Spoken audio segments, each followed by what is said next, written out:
بسم اللہ الرحمن الرحیم۔ السلام علیکم ویورز، امید کرتی ہوں کہ آپ سب خیریت سے ہوں گے اور دعا ہے خدا کی بارگاہ میں کہ اللہ آپ کی تمام تر پریشانیوں کو دور فرمائے، آمین۔ آج میں آپ کے لیے نماز حاجت لے کر آئی ہوں، جسے صلاۃ المستر بھی کہتے ہیں۔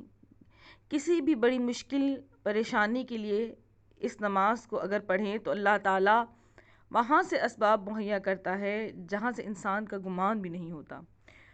اور بے شک اللہ نے اپنے پاک کلام میں فرمایا ہے کہ نماز اور صبر سے مدد مانگو، نماز ذریعہ ہے اللہ تک اپنی دعاؤں کو پہنچانے کا۔ یہ نماز کچھ اس طرح ہے کہ آپ نے 4 رکعت نماز ادا کرنی ہے، 2 رکعت کر کر۔ پہلے آپ 2 رکعت کی نیت کریں گے اور سورہ الحمد کے بعد 25 مرتبہ افوضوا امری الی اللہ ان اللہ بصیر بالعباد پڑھیں گے۔ اس کے بعد دوسری رکعت میں آپ سورہ الحمد کے بعد 25 مرتبہ سورہ انبیاء کی یہ آیت بسم اللہ الرحمن الرحیم لا الہ الا انت سبحانک انی کنت من الظالمین فاستجبنا لہ ونجینہ من الغم وکذالک ننجی المؤمنین۔ اس کے بعد رکوع و سجود بجا لا کر تشہد و سلام پڑھ کر نماز ختم کر دینی ہے۔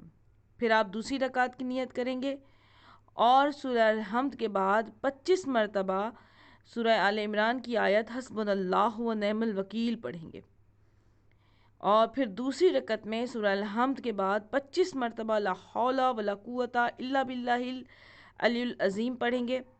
رکوع و سجود کے بعد تشہد و سلام پڑھ کر نماز ختم کر کے اس کے بعد 25 مرتبہ درود پاک پڑھ کر اللہ تعالیٰ سے اپنی حاجت طلب کریں گے۔ یعنی جو بھی آپ کی دعا ہے آپ اللہ کی بارگاہ میں آپ اس نماز کے توسل سے اس دعا کو اپنے رب کی بارگاہ میں پہنچائیں گے۔ انشاءاللہ تعالیٰ آپ کی جو بھی حاجت ہوگی اس نماز کے صدقے میں اللہ تعالیٰ آپ کی اس حاجت کو پورا فرمائے گا۔